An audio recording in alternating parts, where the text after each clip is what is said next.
Shalom, amada igreja. Shalom. Eis que é chegado a vós o Evangelho do Reino. Amém. Pai amado e Pai celeste, nesse momento pedimos a Ti, ó grandioso, que venha nos encher com a Tua presença, que venha falar no mais profundo do nosso ser. Pai, agradecemos a Ti mais um dia de vida, por podermos ver, falar, ouvir, caminhar, tocar. Graças a Ti, Pai, nós estamos de pé no dia de hoje. Pai, que a partir de agora não fale mais o homem, mas fale Tu, Pai, através do homem, ensinando as Tuas veredas, o caminho da luz, da justiça, do amor, para que possamos caminhar todos em uma única direção, que é a Tua, grandioso. Que seja assim hoje, amanhã e para todo sempre. Que assim seja, graças ao bom Pai. Amém? Abra a tua Bíblia no livro de Mateus, capítulo 5. Mateus, capítulo 5. Vocês que estão do outro lado nos acompanhando, pegue sua Bíblia também para podermos fazer o estudo de hoje, para compreendermos o que o Pai tem para nos dizer. Mateus, capítulo 5, versículo 17. Mateus, capítulo 5, versículo 17. Cristo vem cumprir a lei.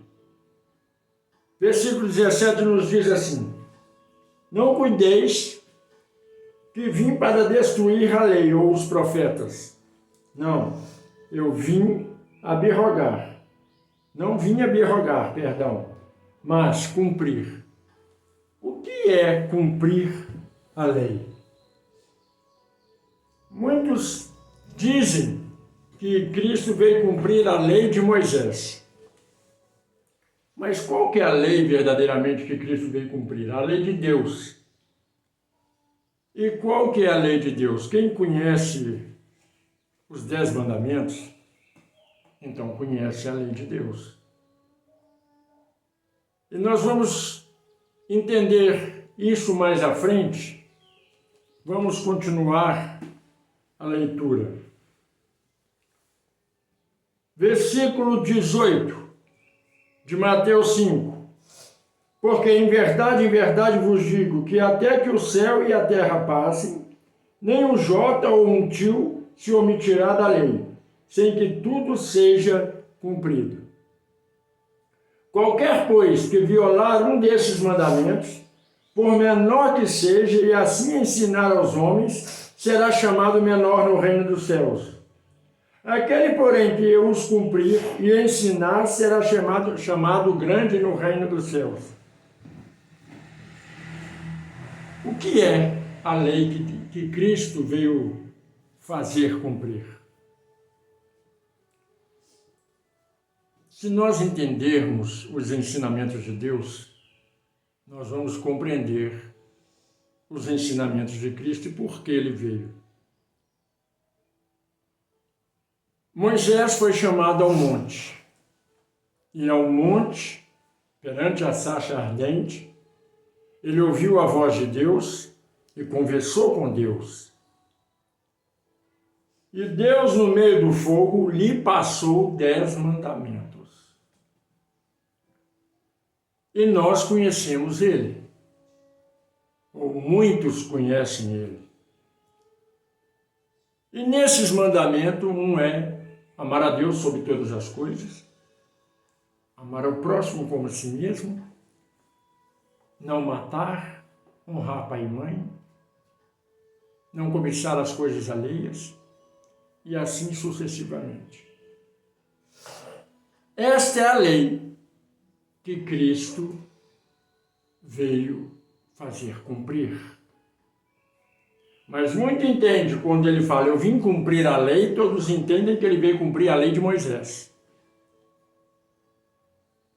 Mas para que nós sejamos mais claros, a palavra diz que ele veio cumprir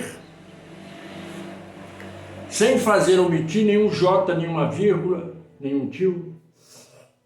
E que mesmo que a terra passe, a palavra de Deus não passará.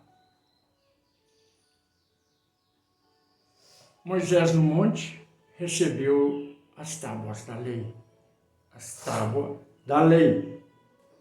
Já está bem claro que a lei que Cristo veio cumprir é a lei das tábuas, não a lei de Moisés. Nas tábuas da lei, ensina não matar. Cristo veio cumprir para não matar. Nas tábuas da lei diz que nós temos que amar o nosso próximo e fazer com o nosso próximo o que queremos que façam conosco. E na lei de Moisés diz é dente por dente, olho por olho. Então qual lei que Cristo veio fazer cumprir? Na lei de Moisés ensina a dar divórcio, mas na lei de Deus diz que não. Aquele que unir, que não separe o homem. Dentro dos templos religiosos, ninguém segue a lei de Deus. E ninguém segue a vontade de Cristo. E todos falam que são servidores de Cristo, que amam a Cristo, que o sangue de Cristo tem poder, que Cristo é o Senhor deles, e assim sucessivamente. Mas pela lei de Moisés, se diz olho por olho, dente por dente. O que os crentes dizem por aí? Eu sou crente, mas não sou bobo. Comigo é assim, se não, se não for, eu desço o pau. Eu já vi até crente dizer, se não fizer do jeito que eu quero, eu vou rodar a baiana. Não preciso nem dizer o que é rodar a baiana, né? Para quem tem entendimento, que entenda. Então não é crente. Porque ser crente, segundo eles, é acreditar em Deus e servir a Deus.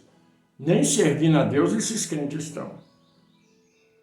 E pelo mandamento de Cristo, não se deve mudar aquilo que Deus ensinou.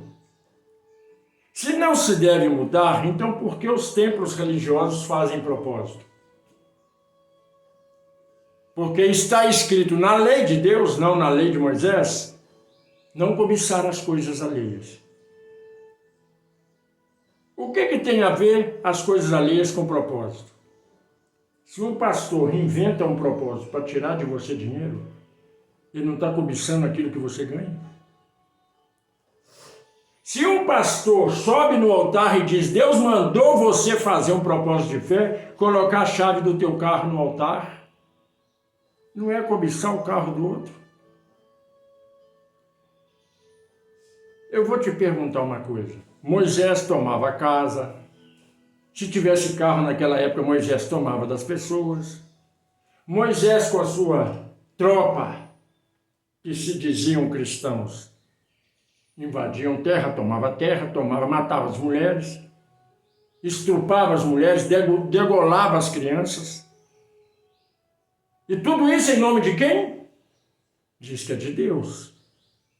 Mas aquele que tem entendimento, entenda. Se era em nome de Deus, por que Deus falou para não matar? Não cobiçar as coisas alheias, a mulher do próximo, a terra do próximo, o carro do próximo. E Moisés invadia a terra e tomava. Por que hoje lá em Israel eles matam, segundo a lei? Eles falam que a Torá é a lei de Deus, mas a Torá é a lei de Moisés. Por que os muçulmanos também atacam, dizendo que serve a Alá, segundo a lei de Moisés? E qual que é a lei de Deus?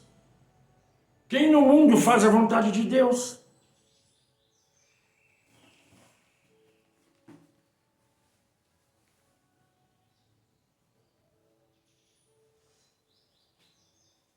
Versículo 20 de Mateus 5. Porque vos digo que, se a vossa justiça não exceder aos escribas e fariseus, de modo nenhum entrará no reino dos céus. Você sabe o que isso significa? A lei dos fariseus e dos escribas é a lei de Moisés. Saquear, tomar, matar, destruir, mentir, enganar, defamar, Tudo isso é a lei de Moisés. E aqui Cristo diz, olha, preste atenção no que eu vos falo.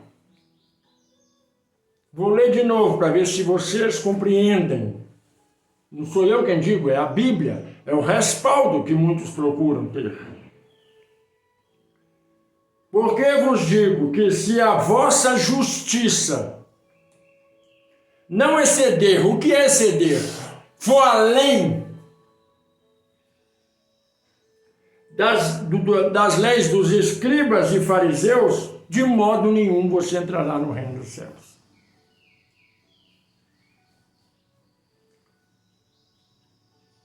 Existem crentes de determinadas denominações que diz, fulano não está na igreja, vai para o inferno. Ah, fulano não faz propósito, vai para o inferno. Fulano não é dizimista e ofertante, vai para o inferno. Mas de quem que é essa lei? Não, foi Deus, não. Deus não mandou fazer nada. Deus não mandou fazer nada. Na minha Bíblia, Deus está falando diferente da Bíblia desses pastores por aí. Na minha Bíblia, Deus ele diz o seguinte, não roubar, não matar, não desejar a mulher do próximo, as coisas do próximo, me honrar em primeiro lugar e amar o teu próximo. Como é que nós amamos alguém se tomamos o dinheiro dela dizendo que é para Deus? E se está escrito, sabe qual o dízimo que eu quero? Sabe qual o jejum que eu quero de você? É que você alimente as viúvas e os órfãos. É só isso que Deus deseja de você. Sabe para que Deus quer seu dízimo e sua oferta? É você comprando uma cesta básica e alimentar quem está com fome. Não é você colocar no altar. O pastor ele usa de palavras enganosas para dizer para você, você tem que pôr no altar para Deus te abençoar. Porque está escrito, eu abençoarei você se colocar o seu dízimo na casa do tesouro. E a pessoa está com a cabeça tão cauterizada que acha que a casa do tesouro é a igreja, é o templo. Mas o que é a casa do tesouro? É aquilo que guarda algo precioso. Você está compreendendo? Ah, é o templo. Não. A casa do tesouro somos nós. Nós guardamos dentro de nós o Espírito Santo. Nós guardamos dentro de nós os ensinamentos de Cristo. Vocês estão compreendendo o que é a casa do tesouro? Não é templo feito pela mão do homem, porque está escrito, eu não habito ali, eu habito em vós. Então, se Cristo habita em nós, nós somos o maior tesouro que podemos oferecer para Deus, porque fomos escolhidos por Deus morar dentro de nós. E se nós somos morada do Espírito Santo, nós não somos a casa do tesouro. Porque o que é tesouro? Não é dinheiro, não é prata, não é ouro. É a presença de Deus dentro de nós. Mas nas igrejas dizem que é o templo. E diz, você tem que dar dinheiro para Deus. A palavra de Deus diz, o filho da perdição sentará num trono e dirá, eu sou Deus. Não é isso que está escrito? Crente. Você vai dizer, correto. Dentro dos templos religiosos, atrás do altar, tem tronos. Não são cadeiras comuns, são tronos. Cada um faz uma cadeira, uma poltrona para sentar, cada uma mais linda que a outra. E ali assenta quem? O pastor. Mas ele chega na igreja e diz, trazei todos dízimo e oferta à casa do tesouro. Trazei para Deus.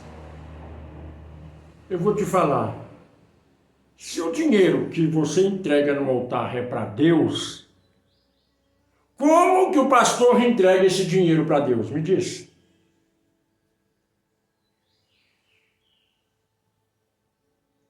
Se ele não entrega para Deus e o pastor vai crescendo, tem casa, carro, jatinho, fazendas, gados. Ele se considera quem? Deus. Traga o dinheiro, o seu dízimo para Deus. Ele está se denominando Deus. E a palavra de Deus, ela diz: assentará na minha casa como se fosse Deus e agindo como se fosse Deus. Não é isso que você vê dentro da igreja ou você não enxerga dessa forma?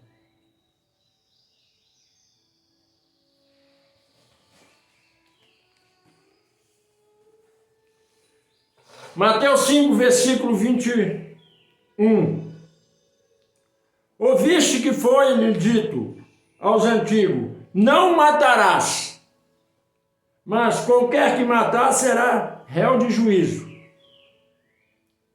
Você está compreendendo? Foi dito para não matar, mas as pessoas matam. Foi dito também: eu, porém, vos digo que qualquer que, sem motivo, se encolorizar contra o irmão, será réu de juízo. E qualquer que dizer ao teu irmão, raca, será réu do sinédrio. E qualquer que lhe dizer, louco, será réu do fogo eterno.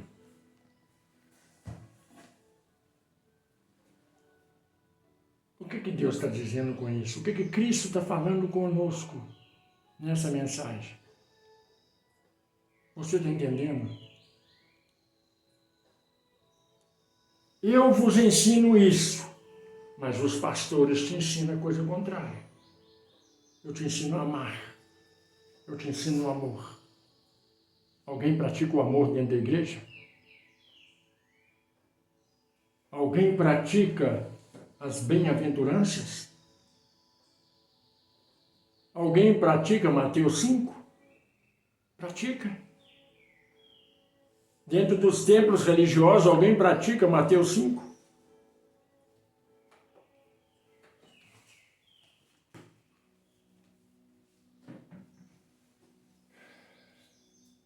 Versículo 23. Portanto, se trouxeres a tua oferta ao altar, e aí te lembrares de que teu irmão tem alguma coisa contra ti, deixa ali diante do altar a tua oferta, e vai conciliar-te primeiro com teu irmão, e depois vem e apresenta a tua oferta. Aí muitos vão dizer: o próprio Cristo está falando de altar. O que é o altar de Deus? O que é o altar de Deus?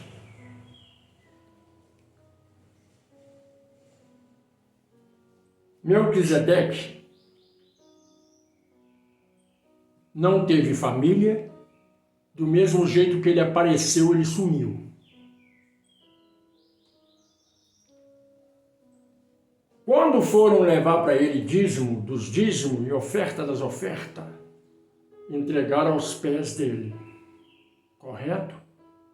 O altar. O altar é teu próximo. O altar é aquela pessoa que está debaixo de marquise, com fome, com frio. O altar é aquela pessoa humilde que mora numa casa de sapê, que não tem o que colocar na mesa para os seus filhos. O altar é a viúva, é os órfãos. Mas isso é difícil de você compreender, porque o pastor diz que é a igreja. Aí você, sendo crente, aparece na tua porta um espírita pedindo ajuda, para ajudar, coisa que você que diz que é crente deveria fazer. E aí você diz: não, eu não mexo com isso. Com isso o quê? Com isso o quê? Eu queria saber com isso. Eu já vi crente dizendo para espírita: não, eu sou crente. Eu já disse isso aqui muitas vezes. E o crente diz para o espírito: não, eu não mexo com isso, eu sou crente. Não vou te dar nada. E eu vi um crente falar isso para um espírita. E meu coração entristeceu porque Cristo não faz acepção de pessoas. Quem faz acepção de pessoas são pastores. Quem faz acepção de pessoas é Moisés. E aí o Espírito passou de frente à minha casa, olhou para a placa em cima e disse, e passou direto. Eu falei, por que tu não bateste aqui? Ele falou para mim, olha, porque eu fui na casa de um crente, o crente disse, não mexe com isso. Então aqui você é crente? Eu falei, eu não sou crente, meu amigo.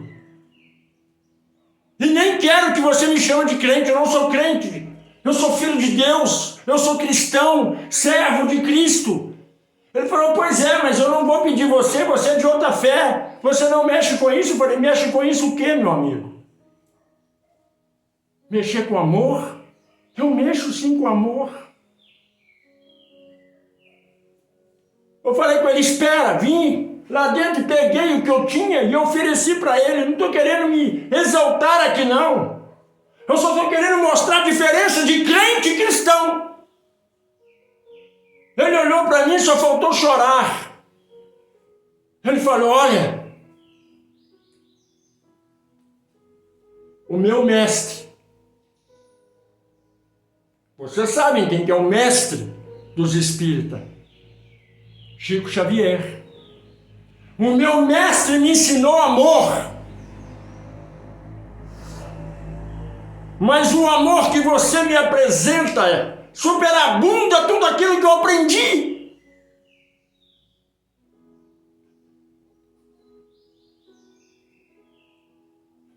Você me mostrou um amor genuíno. E eu disse para ele, meu amigo, toda vez que tu passares nessa rua, pode bater na minha casa, se eu tiver eu te ofereço. Sabe por quê, igreja? Porque aquilo que aquele espírita disse, tem algo para oferecer? A palavra de Deus, ela não disse para você fazer acepção de ninguém. Quando bateres a tua porta, dê. E se não tiver, dê palavra, dê amor. Mas esses crentes repulsivos, o que eles fazem é maltratar, não ensinam o amor de Cristo.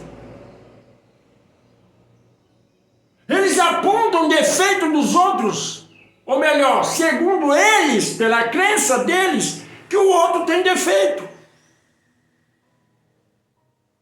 Eu tenho um amigo do candomblé, tenho um amigo espírita, tenho amigo kardecista, tenho amigo católico, tenho até amigo crente, porque cristão são raros amigos que eu tenho.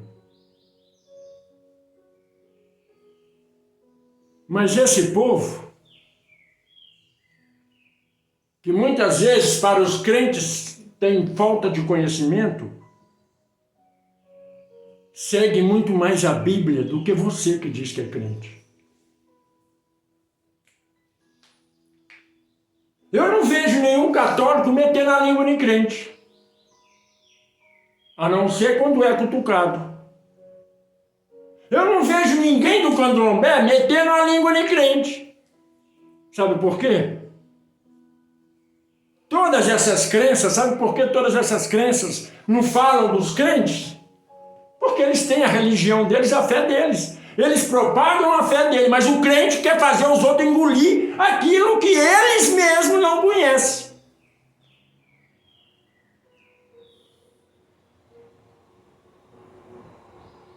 Porque, na verdade, Cristo não nos ensinou a ser racista, preconceituosos, intolerantes religiosos. Cristo nos ensinou: amai uns aos outros, como eu vos amei. Imagine se Cristo fosse amar somente os cristãos. Imagina o que aconteceria com o resto do mundo. Imagina. Os crentes estão perdidos, que pecam mais do que tudo e acham que estão salvos. Imagine se Cristo amasse somente aqueles cristãos que andavam com ele, os 12, que tinham fé juntamente com ele. Imagina o que ia acontecer com o resto do mundo. Você já não leu que pela graça sois salvos? Pois é. Sabe o que significa graça? Recompensa não merecida. Bênção não merecida, salvação não merecida. Mas os crentes acham que para ir para o céu tem que estar dentro de uma igreja. E olha, você concorda comigo ou não estou nem aí para você. A palavra nos ensina. Eu sirvo a palavra. Se a verdade vos dói, problema é seu. Eu não tenho que te agradar. Cristo não agradou todos. Quem dirá eu? E olha, que quando um crente entra no meu canal e ouve, ele sai. Quando um crente entra lá no Facebook e me vê e ouve uma pregação dessa, ele sai. Sabe por quê? Porque continua sendo crente. É aquele ditado que Cristo disse: pode colocar vinho novo em odre velho? Não adianta. Pode colocar remendo novo em roupa velha? Você sabe o que isso quer dizer? Muitos dizem esse ditado, acham esse ditado lindo. Mas o que Cristo quis dizer é: pode eu ensinar amor com alguém que tem ódio no coração? Que já foi impregnado pelo poder da igreja, do templo? Pode. A cabeça do povo está cauterizada. As pessoas acreditam no pastor, mas não acreditam em Cristo. Já vi pastor e bispo dizer que Cristo é um mentiroso e é um devasso porque fez o milagre da água para o vinho. Esse ser que fala uma coisa dessa não conhece o poder de Cristo. E a igreja glorificando o homem, dizendo que ele estava certo. São podres na alma. E se não vigiar, não se renovar com Deus, vão todos queimar no fogo do inferno. Porque não experimentaram a essência de Deus. Você pode ir em vários templos religiosos. Você vai ver os irmãos falando em língua, não a língua de Deus. E nem a língua dos anjos, é a língua de Satanás que é aprendida dentro da igreja. Porque se algum deles experimentassem o Espírito Santo, não agiria do jeito que age. Porque o Espírito Santo é mansidão, controle, amor próprio. Você vê gente dando rodopio dentro da igreja dizendo que está com o Espírito Santo. Pastores promíscuos enchendo a boca de água e dizendo que a água que sair da boca dele é do Espírito Santo e cospe dentro da boca dos membros. E os membros, pelo perdão da palavra, são mentecaptos, que abrem a boca para o outro cuspir dentro. Isso é uma idiotice de tamanha grandeza que eu nem acredito que isso está acontecendo na face da terra. O pastor cospe na boca do membro e o membro aceita aquilo com todo amor e carinho.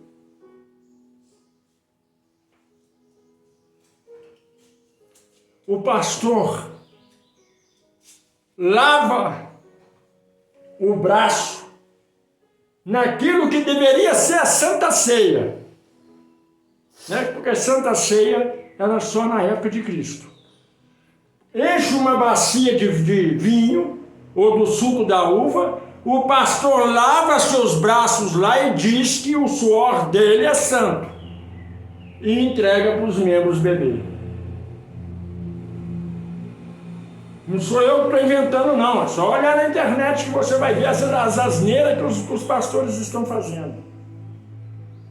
Existe a unção da pomba, existe a unção da capoeira, unção do martelo do Thor, unção da espada de He-Man.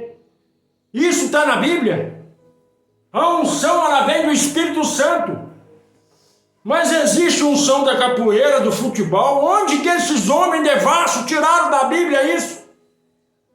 A unção, ela vem do Espírito Santo. Se o Espírito Santo não entrar, não há unção.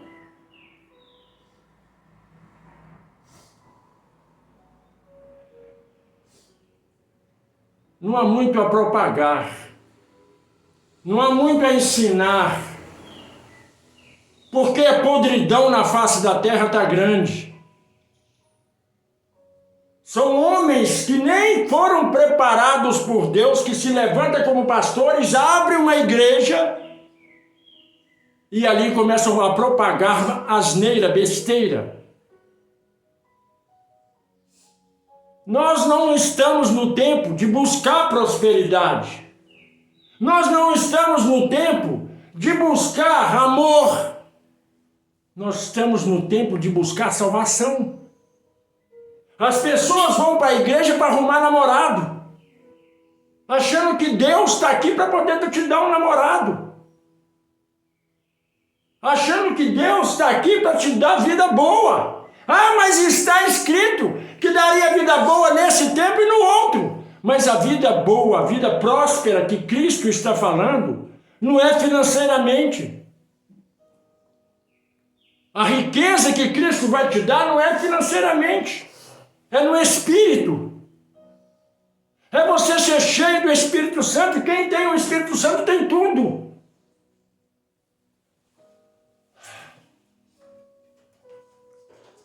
Mas você compreende? Você entende essas coisas? Não, você vai pela palavra do pastor, que diz que é para você colocar o dinheiro no altar, para Deus te abençoar. E esses depravados da palavra usam a palavra de Deus e usam Deus como mercenário para tomar dinheiro de você. Ah, mas se eu quiser colocar dinheiro no templo, independente do valor, é você e Deus. A única coisa que Deus te pede é que você seja obediente a Ele. Em primeiro lugar, você tem que entender o que é obediência a Deus. E a igreja não entende. E isso é muito triste. Porque sem compreender as coisas celestiais, você não vai para o céu. Porque vocês compreendem as coisas carnais. Deus, Ele nos ensina uma coisa. Você ama. Você que é cristão, ama aquilo que você não vê. E sabe o poder daquilo que você não vê, o que pode fazer. A maioria dos crentes conhece o poder de Deus, do grande Hashem, mas não está nem aí. Um exemplo do tamanho da grandeza de Deus é o ar que você respira. Só de você estar em pé, você depende do ar. Sem o ar você morre. Sem oxigênio você morre. E você não dá importância para o oxigênio. Você já reparou isso? Todo o sentido da vida, por você estar de pé, depende unicamente do oxigênio. E o que é o oxigênio? O ar, que aí está, que você não vê. Deus, Ele atua na sua vida da maneira que você deseja que Ele atua. É igual o ar que você respira. Se você dá importância para o ar que você respira, você dá importância para o seu pulmão. Porque sem ar, você pode ter Alzheimer, você pode ter uma parada respiratória. Isso é o ar. E Deus, Ele te mostra isso no ar, o que Ele é. Eu posso te dar a dosagem do meu espírito todo santo dia. Para te manter vivo, para te manter em pé, para te curar, para abrir portas para você. Mas e quando Deus está furioso? Você não vê Deus. E quando Deus está furioso? Você conhece a grandeza do poder de Deus quando Ele está furioso? Você vai dizer assim, graças a Deus não. Mas Deus deixou um exemplo. O ar que entra no seu pulmão, ele não é suave, igual ao Espírito Santo. Suave, harmonioso, tranquilo. Traz paz. Porque quando você está com falta de ar, você fica sem ar, você não fica com paz, você fica aflito. Mas quando você está com o ar no pulmão, respirando o oxigênio, você tem paz. Você vive tranquilo, você nem percebe que você respira. Você já parou para pensar que você não percebe que você respira 24 horas por dia? Já parou para pensar nisso? Tá. Então vamos ver. Se Deus é espírito e o poder dele é grandioso para nos destruir, ele é igual ao ar, que você respira e que te dá vida. Mas você já reparou que o ar também destrói? Já reparou isso? O ar ele pode julgar um prédio no chão, virar carro de cabeça para baixo, arrancar telhados. Você já reparou na força do vento? O vento é o ar que você respira, que te faz bem. E ele é invisível. Ele não arrebenta com você. Mas quando o vento está furioso, ele se torna implacável. Ele se torna uma muralha de pedra e tudo que tiver na frente ele derruba, árvores, casas. O vento não é invisível, você não pode tocar no vento, mas o vento não pode destruir tudo. Deus é invisível. E ele se manifesta no vento. Ele se manifesta na chuva. E sabe quando Deus manifesta no vento e derruba casas, arranca telhados, o que o crente diz? Arrancou o telhado do outro porque não tinha Deus na vida, a minha casa está em pé. Sabe por que Deus usa, aos olhos dos crentes, maldade para com os outros? Para ver se você tem bondade, se você tem compaixão, se você entristece com a desgraça alheia. Mas o crente sente prazer na ruína do outro. O crente é um verme arrogante, que só sabe desejar o mal para os outros. Ele não tem compaixão de ninguém. E quando você fala isso, o crente ri. Sabe por quê? Porque não tem Deus, tem Satanás. A arrogância desse crente é tanta que no interior dele ele fala: que homem besta que está dizendo tais coisas. É besta é você, que acha que vai para o céu. Que acha que vai para o paraíso. Veja Cristo. Como Cristo era tratado na terra. E os crentes vão dizer com amor, só se for o seu Cristo. Só se for o Cristo que Leonardo da Vinci pintou, que você adora e ama. E prostra perante ele. Porque o Cristo que eu conheço, desde o ventre da mãe, ele padeceu 24 horas por dia. Em momento nenhum, Cristo foi rico. Viveu bem na terra. Dentro do ventre da mãe, antes de vir ao mundo, ele já estava sofrendo.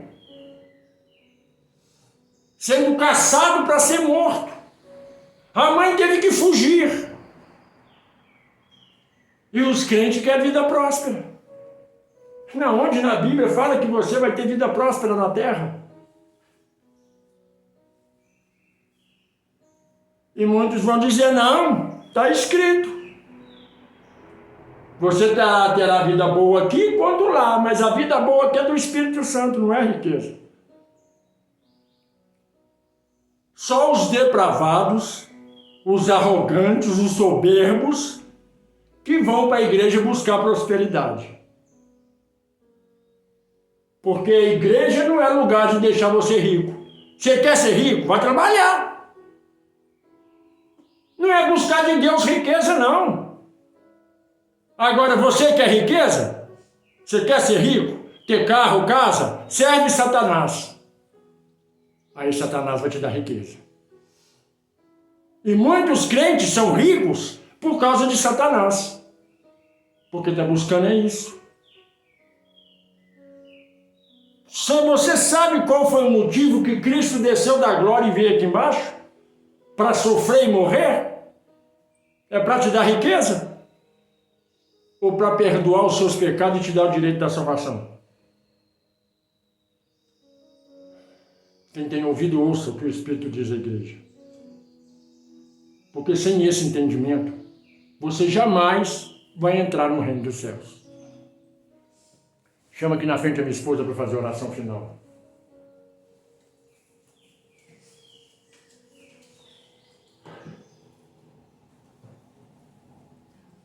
Pai amado, Pai querido.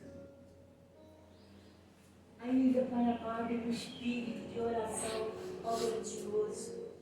Pai, nós oramos por aquelas pessoas, meu Pai, que se encontram nessa manhã em um leito, meu Pai, de um hospital. A essa pessoa eterna que passou a noite toda chorando e gemendo.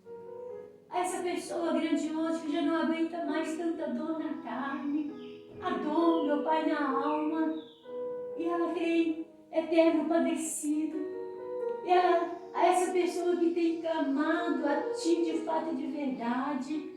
Muitos, meu Pai, se encontram nesta manhã, debaixo, meu Pai, de marquises, vivendo, meu Pai, ao relento. Outros, Pai amado, encarcerados. Pessoas, Pai amado, que não cometeram crime algum, mas se encontram, meu Pai, há anos, a fios, trancafiado.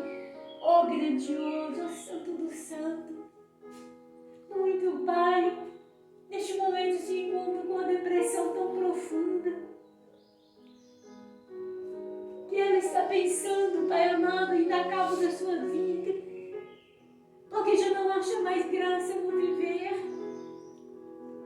Oh eterno, oh grandioso, que Tu nesta manhã, Pai, possa tocar, Pai amado, do alto da cabeça, as plantas dos pés, meu Pai, de cada uma dessas pessoas. Pai, mas os pedidos, Pai amado, são tantos, mas é a Tua vontade, grandioso, é que tem que prevalecer. Somente ela, Pai. Pai, que Tu nesta manhã possa estar também visitando, meu Pai, os lares, abençoando, meu Pai, a cada criança, Pai amado, porque muitas está sendo criadas, meu Pai, desordenada, mas que Tu possa, Pai, entrar, meu Pai, nessas vidas e mudar, meu Pai, essa situação em que essas crianças, esses adolescentes, meu Pai, se encontram nesta manhã. São pessoas, Pai, que não Te conhecem. São pessoas que estão distantes. Porque dentro, meu Pai, da família, não há quem os ensine. Mas que Tu, grandioso, possa estar ensinando, ó Eterno, a cada uma delas. É o que eu Te peço, Eterno, nesta manhã. E que assim seja. Amém. Receba no alto da cabeça a unção com a mirra, para que retornemos ao conchego de nosso lar. Pai amado e Pai Celeste, no dia de hoje, meu Pai, eu peço a Ti que venha abençoar todas as famílias e que nesse momento, Pai, todos possam ser cheios do Teu Santo Espírito. Que a Shalom do Eterno resplandeça sobre a sua vida, hoje, amanhã e para toda a eternidade. Que assim seja, graças ao bom Pai. Amém? Amém.